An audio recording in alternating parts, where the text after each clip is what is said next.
ప్రభువైన యేసుక్రీస్తునామమున మీ అందరికీ నా శుభవందనాలండి. ఈరోజు దేవుని వాగ్దానము 1 పేతురు రాసిన పత్రిక 3వ అధ్యాయం 32వ వచనము.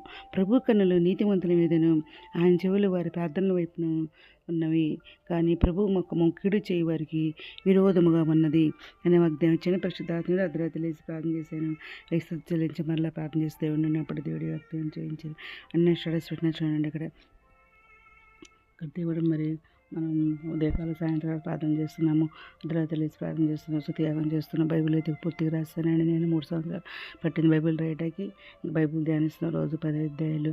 ఇంకా మరి ప్రార్థనలు చేస్తున్నాము, ఉపవాస ప్రార్థనలు ఈ విధంగా చేస్తున్నాం. కాబట్టి దేవుడు మనకి మరి ప్రభు కనులు నీతిమంతుల మీద ఉంటాయి అన్నారు. ఆయన చెవులు వారి ప్రార్థన తీయండి అంటున్నారు. ఎప్పుడైతే మనం ఆయన రక్తంలో కడగబడ్డామో అప్పుడు మనం నీతిమంతులు అయ్యామని నేను అనుకుంటున్నానండి. ప్రభు మరి మనల్ని ఆయన రక్తంలో కడిగారు, ఆయన బడిగా చేసుకున్నారు. ఎవరినైతే ఏర్పరచుకున్నారో వారిని పిలుచుకున్నారు. నన్ను మరి 40వ రోజున మరి ఇంద్ర అని 3 సార్లు పేరు పెట్టి పిలిచి నేను తోడై ఉన్న మరి భయపడకని చెప్పేసి ఆకాశంలో పెద్ద పెద్ద అక్షరాలు రాసి చూపించారండి.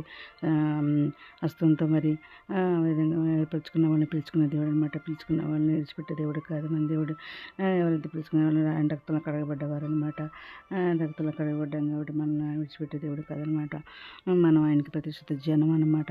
తాను సృజించిన జనులకంటే నీ కీర్తిగంత పేరుకలనంటే నేను హెచ్చిస్తానని ఆయన సెలవిచ్చినట్లు నీ దేవుడే నీవు ప్రతిష్ఠిత జనమై ఉందని యెహోవా ఇదను ప్రకటిస్తున్నారంట. ఇంకా నన్ను ప్రేమించవని నేను ఆస్తికలు చేస్తానంటున్నారు, నిధులు నింపుతానని చెప్పేసి అంటున్నారు. ఇంకా మరి మనం నివసించడం శాశ్వతంగా నివసిస్తున్నాము అనుకుంటే మనము ఆయన మహోన్నత దేవుడిని నివాసము చేసుకున్నాం. కాబట్టి మన హృదయంలో ఆయన మనకు తోడుగా ఉంటాడు. సరే కదా, అద్భుత యెహోవా మనకు తోడై ఉంటాడు. యాకోబు దేవుడు మనకు ఆశ్రయమే ఉంటాడు. నేను మాత్రం నేను ఎన్నో నిలబడినా అంటున్నారు అనమాట. ఆశీర్వాద కారణం మనల్ని పిలుచుకున్నా అంటున్నారు. ఇంకా స్వస్థపరుస్తున్నారు. పాపం ప్రభు అతను లేపుతా అన్నారు. అతను పాపం చేసినట్టు పాపక్షేమం అంటారంటున్నారు అనమాట. దేవుని మహిమపరిచి ఆయన వాగ్దానం చేసిన దాన్ని నెరవేర్చుటకు సముద్రం రూఢికి విశ్వాసం వల్ల మనం బలం పొందుకోవాలన్నమాట. ఇంకా మరి ఎందుకంటే ఆయన మనతో కూడా ఉన్నారన్నమాట. మనలో కాపాడి మనతో నివసిస్తున్నారు అనమాట. దేవుడితో ఐశ్వర్యప్పుడు చేసిన మహిమను ప్రతి అవసరం తీస్తున్నారు. భయపడద్దు అంటున్నారు అనమాట. విమోచించిన వారు సంగీతనాదం వల్ల సీనుకు తిరిగి వస్తారంటున్నారు. నిత్య సంతోషం తల మీద ఉంటుంది అంటున్నారు. వారు సంతోషానందం కలగలుగుతారు అంటున్నారు అనమాట. దుఃఖమని టెరుపులు తొలిగిపోతాయి అంటున్నారు అనమాట. భయపడద్దు అంటున్నారు. రాబో కాలం నీకు మేలు కలుగుతుంది అంటున్నారు. మీకు మాత్రం ఉంచమంటున్నారు. నీ పిల్లలు తిరిగి స్వదేశానికి తిరిగి వస్తారు, ఇదే వాక్ అంటున్నారు అనమాట. ఇంకా నిత్యము నీ దుర్దశను నిమ్మరుస్తావు, దాటిపై నీరు జ్ఞాపం చేసుకుంటావు అని చెప్పేసి కూడా దేవుడు మాట్లాడుతున్నారండి. ఈ దినం వాగ్దానం మరి అందరి జీతం నెరవేరిన కోరుకుంటే ఈరోజు మనం ప్రార్థన చేసుకుందాం. మహోన్నతుల సరస్వతి మంత్ర గణమైన గెలాసి తీస్తున్నారండి.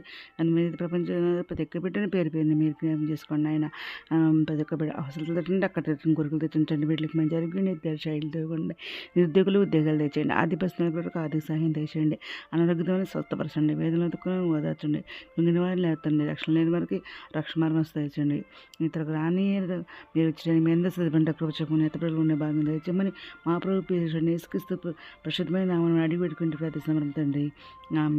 మేము దీని ప్రార్థనలో మా కుటుంబం కొరకు కూడా ప్రేయర్ చేయమని మనం చేసుకుంటున్నానండి. ప్రభు సేవలో మీ సహోదరి. God bless you.